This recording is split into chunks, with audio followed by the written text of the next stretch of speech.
नमस्कार, मी प्रतीक्षा. DNA मराठीमध्ये आपलं स्वागत. अहिल्यानगर शहरातील पाईपलाईन रोडवरील वाणीनगर परिसरामध्ये सार्थक अमोल भांड हा गाडी चालकाला सोडवण्यासाठी जात असताना त्याला रस्त्यात अडवून गोरख सुद्रिक, प्रणव उर्फ बबलू मोकाशे, दिनेश सचिन व इतर 2 इसमांनी लाकडी दांडके व लोखंडी रॉडने बेदम मारहाण केल्याची घटना घडली आहे. या मारहाणीत सार्थक अमोल भांड हे गंभीर जखमी झाले असून त्यांना जिल्हा शासकीय रुग्णालयामध्ये उपचारासाठी दाखल करण्यात आलं होतं, परंतु प्रकृती खालावल्यामुळे खासगी रुग्णालयात भरती करण्यात आलं आहे. या प्रकरणात तोफखाना पोलीस ठाण्यामध्ये गुन्हा दाखल करण्याची प्रक्रिया चालू आहे. मात्र लवकरात लवकर आरोपींना अटक करून न्याय देण्याची मागणी जखमी मुलाच्या आईने केली आहे. मी सुरेखा भांड, माझा मुलगा वय 16 वर्ष, आज त्याचं नाव आहे सार्थक अमोल भांड.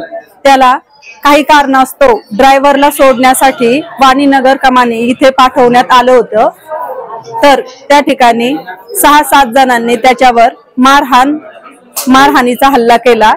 त्यात तो खूप जखमी झालेला आहे. त्या कारणास्तव आम्ही सिव्हिल हॉस्पिटलमध्ये त्याला दाखल केले होते, पण तिथं त्याची प्रकृती खूप बिघडली. तिथं उपचार न झाल्याने आम्ही त्याला मॅक्सवेअर हॉस्पिटलमध्ये दाखल केले आहे.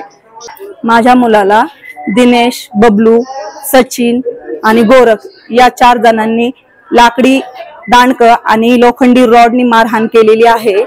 फक्त आम्हाला न्याय हवा आहे. हे 5-6 जण गुन्हेगारी प्रवृत्तीचे माणसं आहेत.